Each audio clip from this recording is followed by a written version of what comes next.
Eugene Williams, a 17-year-old black boy, was stoned to death by white people in 1919 after he swam into what they deemed the wrong part of Lake Michigan.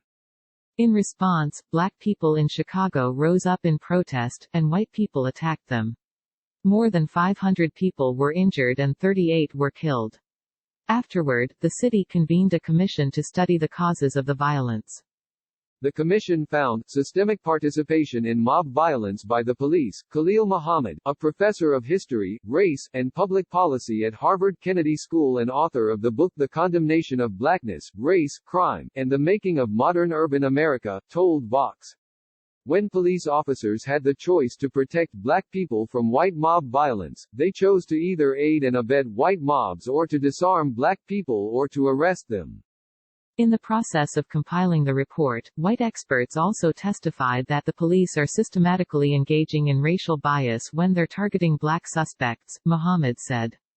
The report should have been the death of systemic police racism and discrimination in America. That was in 1922. It's almost 100 years later, and thousands of Americans are in the streets daily, protesting the same violence and racism that the Chicago Commission documented. It may seem like nothing can change, but Muhammad said the last several weeks could be a wake-up call for some Americans to what policing in this country really means. Part of that awakening, though, also involves understanding the history of police violence. Muhammad's work focuses on systemic racism and criminal justice. The condemnation of blackness deals with the idea of black criminality, which he defines as the process by which people are assigned the label of criminal, whether they are guilty or not. That process has been a vicious cycle in American history, Muhammad explains, wherein black people were arrested to prevent them from exercising their rights, then deemed dangerous because of their high arrest rates, which deprived them of their rights even further. I spoke with Muhammad by phone to better understand this history, what it means today, and what it would take to make 2020 and beyond different from 1922. A transcript of our conversation, lightly edited for length and clarity, follows. Can you trace how the idea of black criminality appeared in America, starting with slavery? The notion of criminality in the broadest sense has to do with slave rebellions and uprisings, the effort of black people to challenge their oppression in the context of slavery. Slave patrols were established to maintain, through violence and the threat of violence, the submission of enslaved people. But we really don't get notions of black criminality in the way that we think of them today until after slavery in 1865. The deliberate choice to abolish slavery, except as punishment for crime, leaves a gigantic loophole that the South attempts to leverage in the earliest days of freedom. What that amounts to is that all expressions of black freedom, political rights, economic rights, and social rights were then subject to criminal sanction. Whites could accuse black people who wanted to vote of being criminals. People who wanted to negotiate fair labor contracts could be defined as criminals. And the only thing that wasn't criminalized was the submission to a white landowner to work on their land. Shortly afterwards, a lot of the South builds up a pretty robust carceral machinery and begins to sell black labor to private contractors to help pay for all of this. And for the next 70 years, the system is pretty much a criminal justice system that runs alongside a political economy that is thoroughly racist and white supremacist. And so we don't get the era of mass incarceration in the South, what we get is the era of mass criminalization. Because the point is not to put people in prison, the point is to keep them working in a subordinate way, so that they can be exploited. What was happening in the North while this mass criminalization was happening in the South? There had already been African Americans in the North before the end of slavery, and they were subjected to forms of segregation. But it wasn't really until the beginning of the 20th century, when streams of black migrants began to move to northern cities, and particularly during World War I and what became known as the Great Migration, that we began to see the increased description of black people as prone to criminality, as a dangerous race, as a way of essentially limiting their access to the full fruits of their freedom in the North.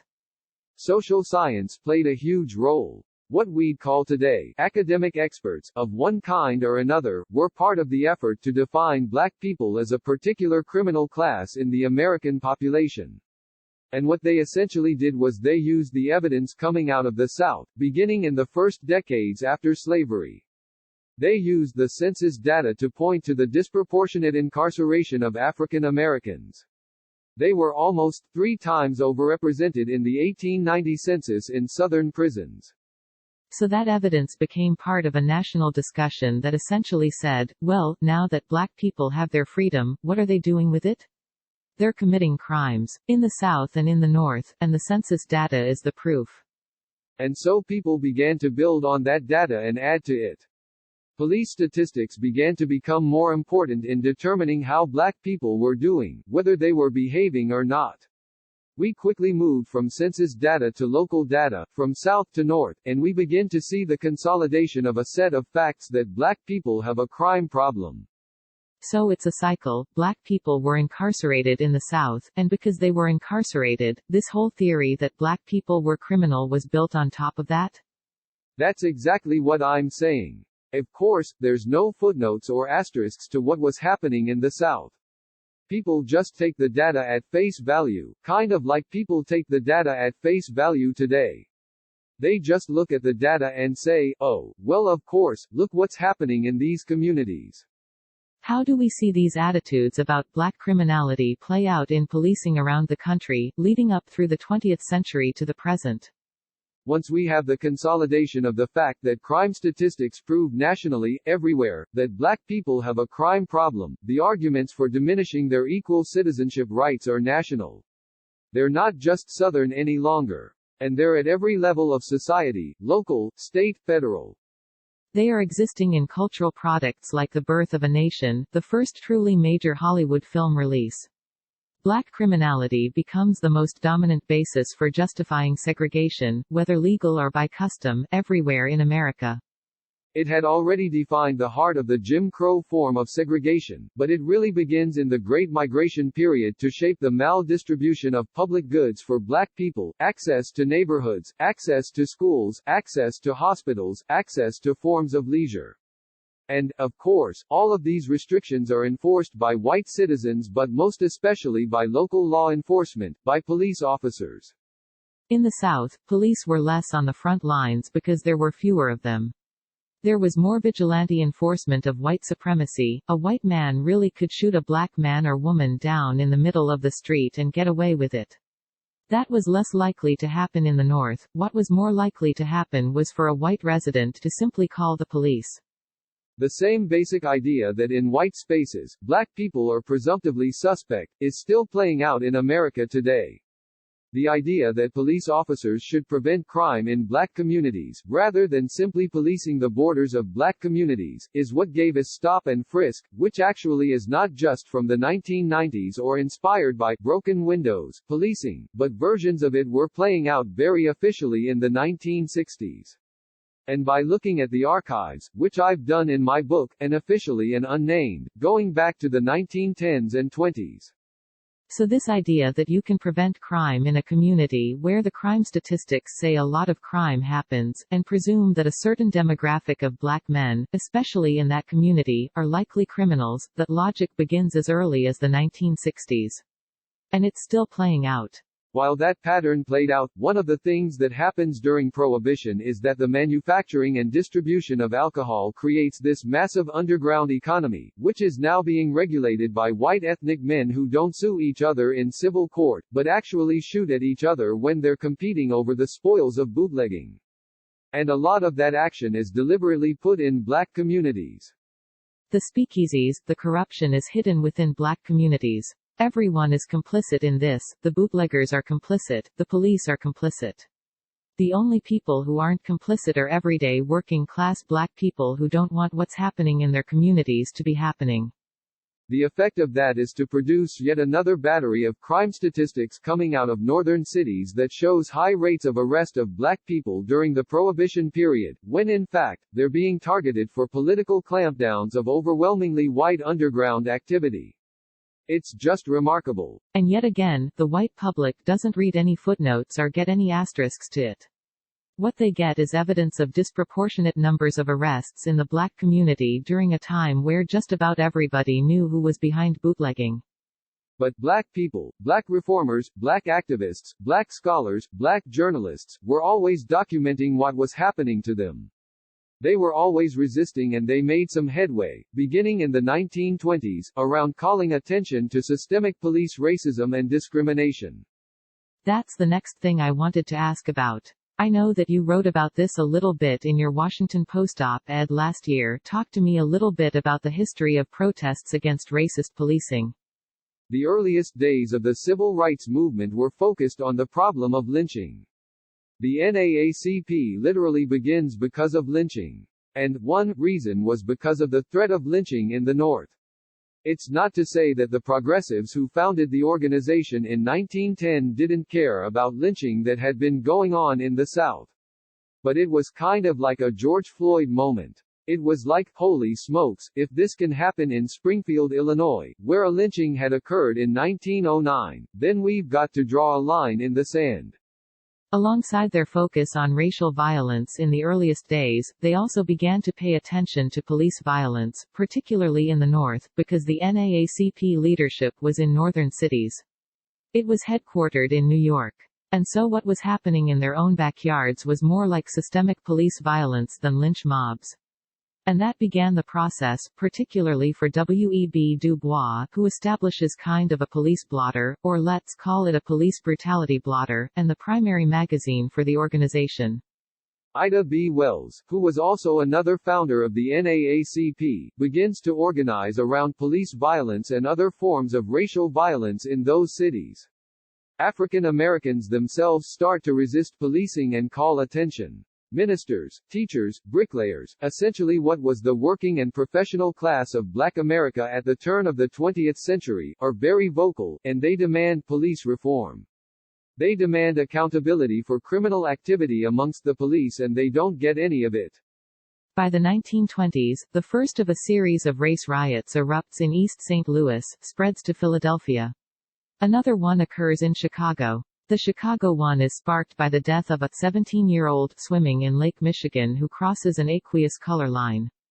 Black people are outraged. They want justice. White people take offense and begin to attack them in their communities. And what comes out of that is the first Blue Ribbon Commission to study the causes of riots.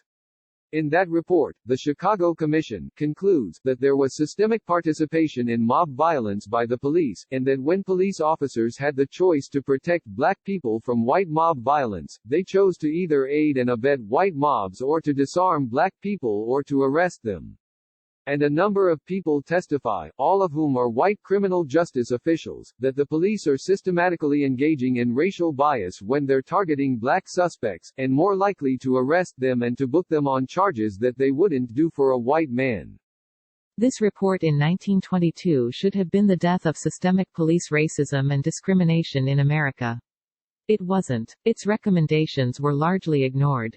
And a decade later, Harlem breaks out into what is considered the first police riot, where African Americans believe that an Afro-Puerto Rican youth has been killed by the police.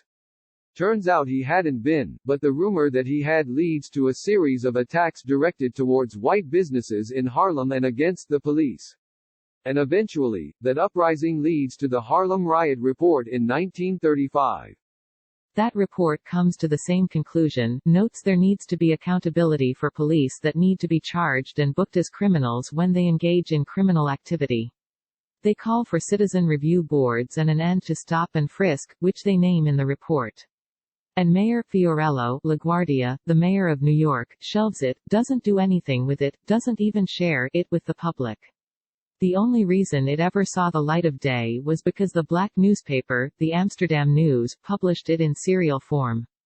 And a similar report is produced in 1943, and another report in 1968. They essentially all keep repeating the same problem. Given the history of clear identification of this problem, is now any different? Are we seeing any shift in attitudes of white Americans toward the idea of black criminality? Will we see any changes come out of this moment? If we count the last 2 weeks as evidence of some outward show of consciousness and commitment to something different, I would say this moment is very helpful when it comes to taking on this question. The problem is that none of us can know how long this will last. None of us can know whether the simple charging of 3 other men and eventual conviction for all involved in the killing of George Floyd will be the answer people were looking for who are newcomers to this. But I can tell you that a lot of the activists and movement leaders, the organizers, academics like myself, know that this has never been a problem about 1, 2, 3, or 4 officers who unjustly kill an unarmed, innocent black person, and I say innocent because George Floyd had not been convicted of anything. We know that this has never been about that. The problem is the way policing was built and what it's empowered to do, which is, to put it in terms that are resonant in this moment, they've been policing the essential workers of America. And the fact that black people over-index as the essential workers of America, when in fact, that was what their presence here was meant to be about, to provide the labor to build wealth in America, and then the only form of freedom that they really ever had, which was the freedom to work for mostly white people. In this pandemic moment, I think we're able to see more clearly that the very people we're willing to sacrifice the civil rights and civil liberties of are the very people we also depend upon to keep our utilities running and our groceries coming into our homes. What this moment leads us to is a crossroads for most newcomers to define justice beyond an individual case or even cases, but to define justice as a form of limiting what police officers have been able to do, which is to protect white privileges in America.